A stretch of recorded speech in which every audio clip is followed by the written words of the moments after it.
We begin with late breaking news tonight. The Sequoia County Sheriff's Office says they're investigating a homicide near Vian. Yeah, Craig and Angela, it was right here in the White House behind me where police say 39-year-old Jessica Stewart was found with a gunshot wound to her head. Over the next couple of days, the weather will be the top story, specifically Tropical Storm Isaac. And here locally, we've also got a lot to talk about. She tried to file a complaint against the city of Taneytown, but local attorneys told her she has no grounds for charges. We begin tonight with an update to the late breaking news from last night. Take a look at the picture here. This man was arrested over the weekend. An orientation for volunteers just got underway here at the local chapter for the Red Cross. But while some are still learning the ropes, others are taking what they've learned and applying it in a real-life disaster. I'm ready for 40s and 50s at this point. I know that sounds cold, but it's just too hot out there. The ability to communicate accurate and timely information is crucial during times of natural disaster or any other emergency for that matter.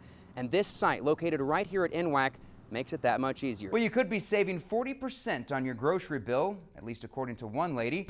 Good evening and thanks for joining us on your Sunday. This morning in Fayetteville, a woman was found shot in the head, and police say her shooter is still on the loose. Police are looking for this man, Eric Thomas Frankenhauser, but they do not know where he is. We begin tonight with 4029's Kirsten Holmes. She's live in the studio with more on the investigation. An apartment complex in Johnson was also evacuated today after a man barricaded himself inside one of the units with two women.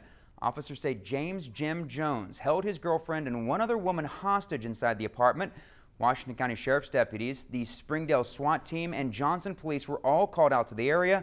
Police evacuated dozens of people from the surrounding apartments as the negotiations got tense after Jones threatened to shoot the women. Once Jones came out of the house, he resisted arrest and was tasered by the police. Tonight, he's at the Washington County Jail on several charges, including terroristic threatening. Well, tonight, a community just outside of Milwaukee, Wisconsin, is trying to come to grips after half a dozen people were shot and killed inside a Sikh temple. Authorities are now saying the suspected gunman was a white man, roughly 40 years of age. Christina Muchler has the latest. Investigators executed a search warrant at the home of the suspected gunman earlier today. We will hear more about that in the coming week. And tonight, fires are still burning across Oklahoma. And them cedar trees look like dynamite going off. It gets scary out there.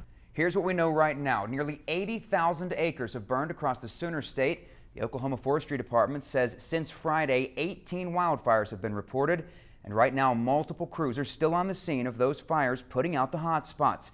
We also know some people are returning home after being evacuated, but many will be returning to nothing more than charred remains. Dozens of homes were destroyed by the wildfires in Cleveland County. Authorities are calling it a case of arson and are still looking for a suspect. Governor Mary Fallin spent her weekend visiting the hardest hit areas. She called the damage left behind simply heartbreaking. NASA is calling it 7 minutes of terror as the Mars rover prepares for a trick landing that will happen in just a few hours.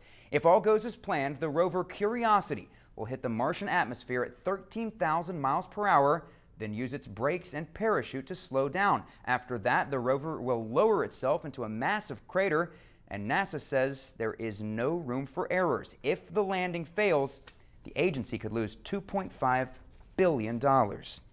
Well, it's hard to believe it's been 50 years, but even now, Marilyn Monroe's death still fascinates her fans. The blonde bombshell died today in 1962 from what doctors say was a sleeping pill overdose. She was just 36 years old. Well, when you travel to England, you don't have to worry about a language barrier, but that doesn't mean you'll understand every word you hear.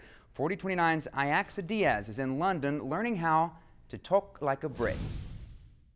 Oh, what an interesting report that was. What do you guys think? Is that pretty decent? Nah, stupid. If you're in England and happen to have a craving for fries, you'll have to call them chips, but if you're hankering for what we know as chips, you'll have to ask for crisps. A little bit of a language barrier, just a little bit.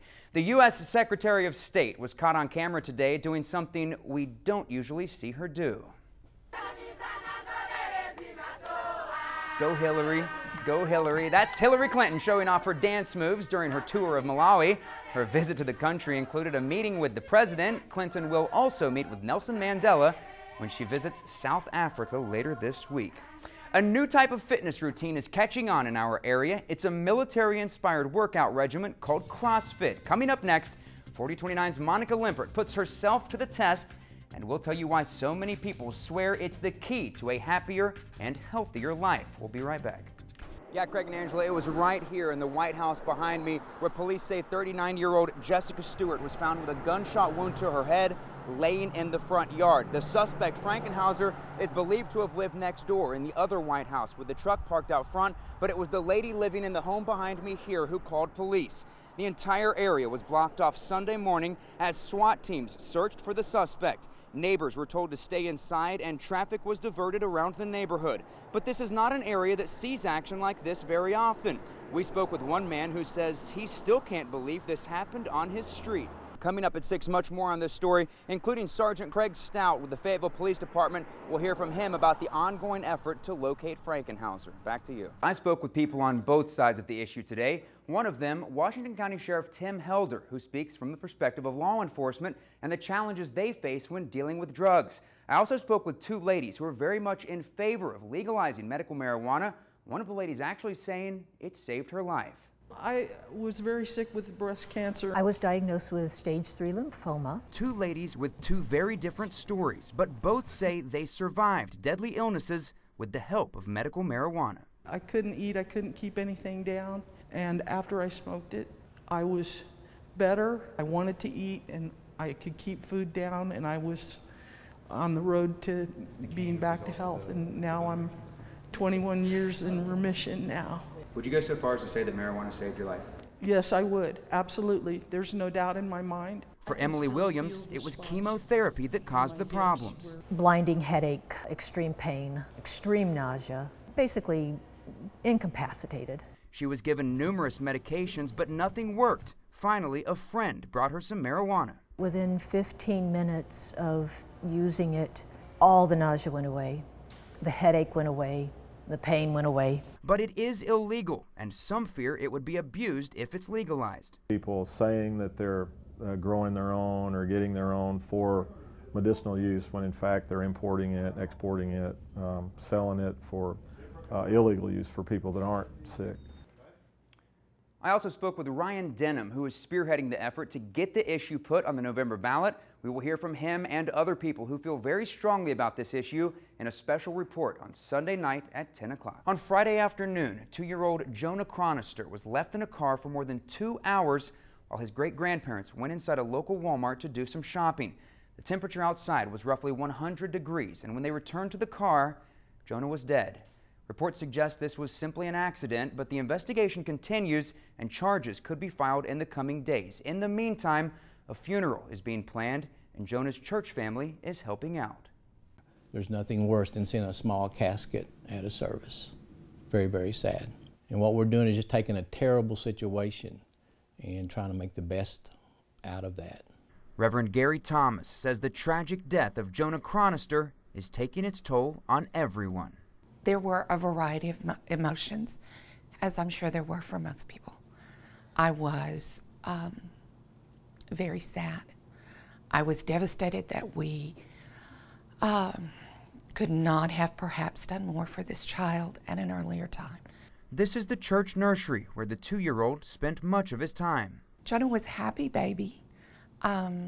He was very pleasant, very outgoing, and loved to play. She says he was fond of the train table and he always got along with the other children. Now, in the wake of Jonah's death, the daunting task of carrying on.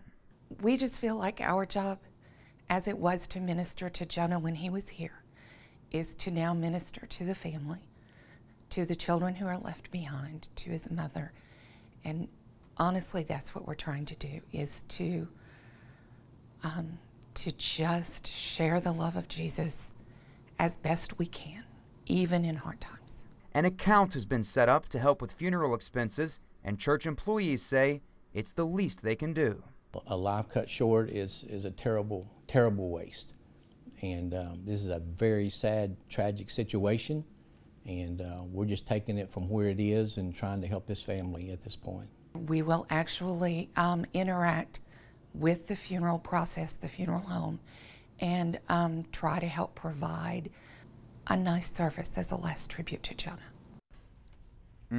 If you'd like to help with the expenses, checks can be made out to the First Baptist Church of Lowell.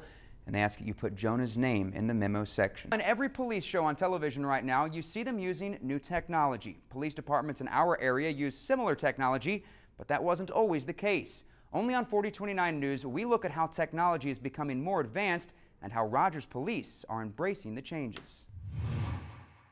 What's the address, sir? We'll have an officer en route. It's a risky job anywhere you go, but as technology evolves, police officers are becoming safer. And Rogers has always tried to be, I think, cutting edge and on the forefront of the technology. The technology, like with everything, it helps increase officer safety. It gives us more knowledge when we're going into the situation. It changes the game.